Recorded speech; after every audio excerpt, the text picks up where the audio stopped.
Yo, welcome to my channel. Nyaku jitu, jangan kasih lombeng kawan. Harapkan silaturahmi, tanpa silaturahmi kalian bukan siapa-siapa. Oke bosku, untuk podcast kita kali ini mungkin agak sedikit berbeda. Karena kenapa saya bilang berbeda? Karena ini ada spesial banget. Karena saya lagi berada di salah satu kegiatan rangkaian acara hari ulang tahun ke-77 TNI. Dan di sini berbagai macam rangkaian kegiatan acara yang dilakukan mulai dari donor darah, stunting dan lain-lainnya. Dan di sini salah satu OPD organisasi perangkat daerah yang turut ambil bagian yakni Dinas PPKB. Pasti kalian penasaran kan? Karena hari ini saya kedatangan tamu spesial yakni Bapak Kepala Dinas PPKB Kota Makassar, Bapak Khadir. Terima kasih banyak Pak sudah bersedia meluangkan waktunya untuk podcast kita kali ini. Oh ya Pak, sedikit minta penjelasannya nih Pak, gimana nih? Ini kan keterlibatannya ini di HUT TNI ini gimana nih sebenarnya Pak dari Dinas PPKB ini Pak? Iya, jadi terima kasih bisa berpartisipasi bersama-sama dalam kegiatan pada hari ini. Jadi sebenarnya kegiatan kita ya hari ini itu dalam rangka HUT TNI yang ke-77 tahun 2022. Sebenarnya kita ini Dinas Pengendalian Penduduk dan Keluarga Berencana Kota Makassar ini banyak rangkaian kegiatan yang kita berikan, kita laksanakan dalam rangka hari ulang tahun ini. Nah, hari ini kita berada dalam suatu gedung karena dari Angkatan Laut bermohon partisipasi dari pemerintah kota melalui Dinas Pengendalian Penduduk dan Keluarga Berencana. Maka hari ini ada pelayanan KB. Pelayanan KB ini salah satu kegiatan pemberian pelayanan pemasangan alat kontrasepsi metode jangka panjang. Alhamdulillah di belakang kita ini merupakan tempat registrasi ataupun pasca pemberian pelayanan KB yang ada di kamar kamar operasi. Nah, kemudian metode kontrasepsi jangka panjang ini sebenarnya ada dua kita berikan pada masyarakat, yaitu berupa pemasangan implan maupun pemasangan IUD. Dan alhamdulillah target kita pada hari ini untuk pemberian pelayanan ini kurang lebih 100 orang. Luar biasa Pak ya? Luar biasa ya. Ini antusias masyarakat ini, apalagi ini mereka juga kadang-kadang atau bahkan baru injak pertama kali di Lantamal ini, sehingga mereka pertama merupakan kesempatan injak kakinya di sini. Kedua, masyarakat yang mendapatkan pelayanan ini atau yang biasa disebut aseptor, itu kita berikan beberapa fasilitas. Pertama bagi aseptor yang datang mendapat pelayanan itu jelas mendapat pelayanan secara gratis pemasangan alat kontrasepsi. Kemudian kedua mendapatkan transport kembali. Ada transport kita berikan berupa uang. Artinya servisnya luar biasa ya, Pak ya? Karena itulah makanya sebenarnya masyarakat itu kita jadikan raja. Dan ketiga kita berikan makanan. Jadi alhamdulillah seperti kita lihat ini mereka bersemangat untuk mendapatkan pelayanan keluarga berencana. Oh ya Pak, ini kan ada pelayanan KB, ya. ada artinya selain itu ada stunting juga Pak ya? Ada. Stunting ini sebenarnya maaf Pak ya, untuk masyarakat awam mungkin apa sih sebenarnya itu stunting Pak? Jadi begini kami sampaikan bahwa pengertian stunting yang lebih singkat itu adalah yang lebih dipahami oleh masyarakat itu gagal tumbuh kembang. Gagal tumbuh kembang ini bisa dilihat secara fisik dan maupun perkembangan otaknya yang secara kronis.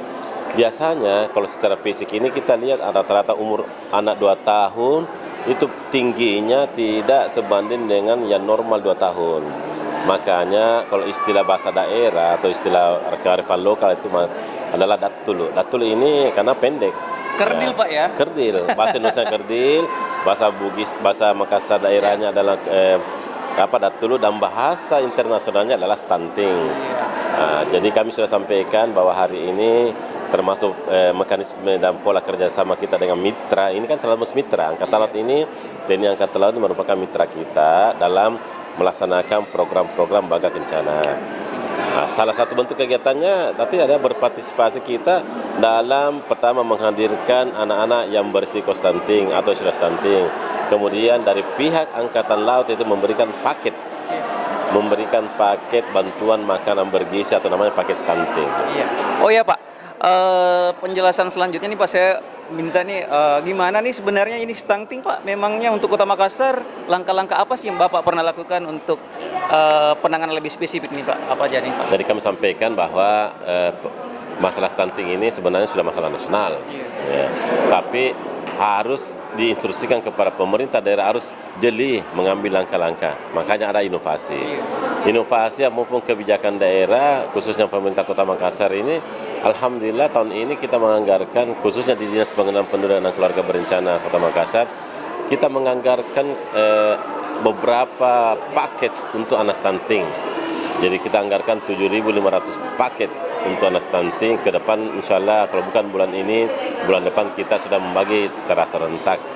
Nah, kemudian dalam rencana kerja tahun depan, pemerintah Kota Makassar ini sudah menganggarkan 50 juta rupiah per kelurahan untuk percepatan pengendalian stunting ini. Luar biasa. Komitmen pemerintah Kota Makassar ini dalam percepatan pengendalian stunting ini alhamdulillah sangat tinggi. Sehingga kita berpatut bangga bahwa stunting yang ada di Provinsi Sulawesi Selatan, Makassar paling rendah. Wow, bosku, Kota Makassar salah satu yang paling bagus penanganan stuntingnya. Luar biasa, salut Pak Kadis. Pak Kadis, kita lanjut nih sedikit lagi Pak.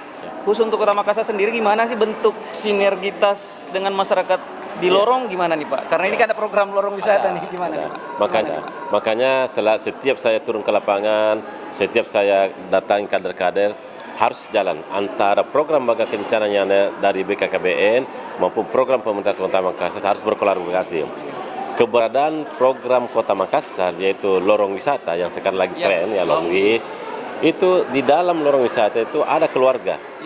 Ada beberapa keluarga yang merupakan penghuni atau bukan masyarakat yang tinggal di lorong. Tugas dari Baga Kencana ataupun dari kader-kader Dinas Pengendalian Penduduk dan Keluarga Berencana adalah bagaimana memberikan edukasi, memberikan advokasi pada keluarga yang dalam lorong itu sehingga menciptakan namanya keluarga berkualitas. Intinya agen perubahan Pak ya? Pokoknya kita berikan kader-kader sebagai menyampaikan bahwa semua kader harus berfungsi secara maksimal di lorong wisata. Change of agent. Jadi agen perubahan yang ada, dan kemudian juga adalah penyampai atau melanjutkan program pemerintah yang ada yang sudah turun. Kita sampaikan kepada masyarakat. Nah ini. Iya. Oke Pak. Pak, ini kan untuk SKPD sendiri nih Pak. Ya. Gimana nih? Apa memang dengan cuman SKPD dari dinas PPKB sendiri atau ada SKPD lain yang Pak turut ambil bagian juga di makanya dari awal saya katakan bahwa ini masalah nasional, bukan cuma satu sisi atau satu dinas yang melaksanakan, tapi secara institusional kita semua harus berkolaborasi, bersinergi semua SKPD masing-masing memaksimalkan fungsi SKPD-nya bagaimana mengambil langkah-langkah program percepatan penurunan stunting. Dari semua fungsi itu, dari Dinas Pengendalian Penduduk dan Keluarga Berencana Kota Makassar ini, kita mengambil inovasi, yaitu namanya Lopis. Jadi Lopis itu, Lopis itu kalau kita secara awam kita makanan ini, ya betul. Makanan yang enak, yang ada gizinya, karena ada gulanya dan berada karbohidratnya. Tetapi secara arti kata, Lopis ini merupakan satu singkatan, yaitu Lorong Pengendali Stunting. Wah, lorong pengendali stunting, makanya tadi semua SKPD harus berkolaborasi, bersinergi dalam Lopis itu. Jadi PU tidak mengambil fungsi ketahanan pangan, PU tidak mengambil fungsi dinas kesehatan, semua memaksimalkan tugasnya masing-masing dalam lorong. Kalau dinas kesehatan bisa memaksimalkan memberikan pelayanan posyandu, kalau dari dinas PU bisa menyiapkan, memaksimalkan sanitasi dan air bersih yang baik. Kemudian dari Dinas Pengendalian Penduduk bisa secara rutin kepada kader semua berfungsi maksimal. Itu namanya kegiatan percepatan penurunan stunting. Karena insya Allah tahun 2024 Makassar bukan lagi kita menentukan berapa persen, tapi kita menzerokan stunting. Ada target yang besar Pak, kalau target secara nasional itu tahun 2024 adalah 14,4% dari 24,4%. Mudah-mudahan Makassar dari 18% dan tahun lalu itu turun sampai bahkan kita mensuarakan 0% kan gitu. Amin Pak. Amin. Dan saya berharap mudah-mudahan target bisa tercapai dengan maksimal Pak ya. Hanya minta doanya, dukungannya. Bukan cabut dari SKPD, termasuk dari kalian ini adalah media. Bagaimana media itu bisa membantu mengedukasi masyarakat. Oh inilah cara mencegah stunting itu. Bosku, pencegahan stunting itu sangat penting karena masalahnya demi masa depan anak-anak kita Pak ya, anak bangsa Pak ya. Oh ya Pak, terakhir nih Pak, sebelum kita closing, untuk harapannya Pak ke masyarakat untuk penanganan stunting gimana nih Pak Ya. di Kota Makassar nih? Ada beberapa strategi, ada beberapa teknik bagaimana kita mencegah stunting. Pertama, ada trik namanya 4T. Jadi 4T itu jangan terlalu dekat untuk memiliki anak. Kita atur jarak kehamilan. Kalau sudah memiliki anak satu, kita bisa jarak kehamilannya minimal 3 tahun untuk mendapatkan anak kedua. Pertama. Kemudian jangan terlalu muda. Nah, terlalu muda ini biasa anak-anak kita itu masih belasan tahun minta nikah. Pernikahan dini. Ya, menikah nikah.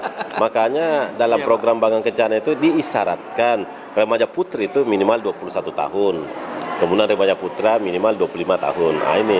Kemudian jangan juga terlalu tua. Artinya terlalu tua ini biar tua masih mau punya anak. Nah, artinya tetap berkeluarga tapi tundalah untuk memiliki anak kalau sudah masuk di usia tua. Dan yang terakhir, 4T terakhir itu jangan terlalu dekat. Jaraknya itu baru 1 tahun. Ini kemudian jangan terlalu sering. Sering banyak anaknya, Kalau cukuplah. kebelet sekali nih Pak gimana? Ya, artinya itulah terjadi masyarakat. Makanya itulah fungsi edukasi. Iya, benar Pak. Ya, karena kita sampaikan bahwa nanti kalau ada dampak-dampak negatifnya pasti kembali kepada keluarga itu sendiri. Artinya kita yakinkan dampak atau efek ketika misalnya mau melakukan pernikahan dini Pak ya. Ya, ada satu lagi. Kemudian saya sampaikan kepada seluruh saudara-saudaraku masyarakat Kota Makassar. Pertama, stunting ini tidak kelihatan, tetapi dampaknya itu akan kelihatan. Makanya pencegahan itu dimulai pada saat sebelum perkawinan, kemudian pencegahan pada saat hamil, kemudian memiliki anak baduta. Inilah yang paling penting kita laksanakan. Jangan biarkan anak kita diberikan makanan-makanan yang kurang nutrisi, karena akan berdampak pertumbuhan fisik maupun perkembangan otak itu sendiri. Oke, thank you Pak Kadis. Makasih banyak Pak Kadis sudah memberikan penjelasan yang sangat detail terkait kegiatan hari ini, mulai dari pelayanan KB, stunting. Tetap semangat. Tetap semangat. Walaupun ini sudah mau lobet, tapi tetap. Kenapa? Itulah. Kalau kita untuk membangun keluarga berkualitas, tidak sepotong-sepotong, harus kita kerjakan secara kafah, keseluruhan. Wes, luar biasa semangat Pak Kadis kita. Oke bosku, jadi kesimpulannya untuk podcast kita hari ini bahwa mulai dari pelayanan KB harus dimaksimalkan Pak Kadis ya. Yang kedua stunting itu penanganannya harus serius. Kenapa saya bilang harus serius? Karena terkait masa depan anak-anak kita Pak Kadis ya. Oke bosku, demikian untuk podcast kita kali ini. Jangan lupa like dan komen, subscribe. Thank you Pak Kadis ya.